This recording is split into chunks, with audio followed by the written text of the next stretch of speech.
জয় তারা জয় বাম। কিছু বিষয় আপনাদেরকে বলবো।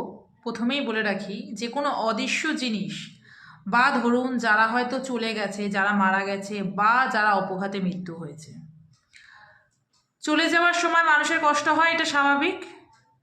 কিন্তু একটা কথা মাথায় রাখবেন, যখন তাদের শ্রাদ্ধ শান্তি হয়ে যাচ্ছে তারপরে কিন্তু তাদেরকে কখনো মনে করবেন না, তাদেরকে কখনো ডাকবেন না, তাদের ছবি নিয়ে কান্নাকাটি করবেন না। তার ফলে কিন্তু আপনাদের সংসার নষ্টের দিকে যাবে, আপনাদের শারীরিক দিক নষ্টের দিকে যাবে, আপনারা মানসিক শান্তি পাবেন না, আপনারা ভালোভাবে থাকতে পারবেন না। এই খারাপ ঊর্জাগুলোকে আপনারা কখনোই কিন্তু মনে রাখার চেষ্টা করবেন না বা মনে রাখবেন না।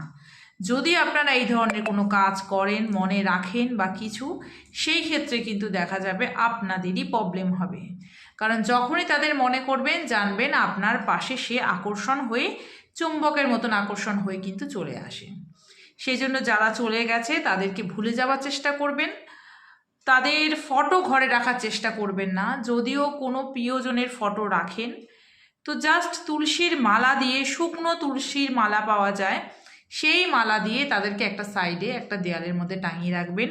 কখনোই তাদেরকে কিন্তু টাটকা ফুল মিষ্টি দিয়ে পুজো আচ্ছাড়া করবেন না, ধূপ ধুনো দেখাবেন না। তবে কিন্তু আপনাদের বাড়িতে নেগেটিভিটি বাড়বে, অবশ্যই বলে রাখলাম। কথাগুলো মেনে চলুন, নিশ্চয়ই উপকার পাবেন। জয় মা তারা, হর হর মহাদেব।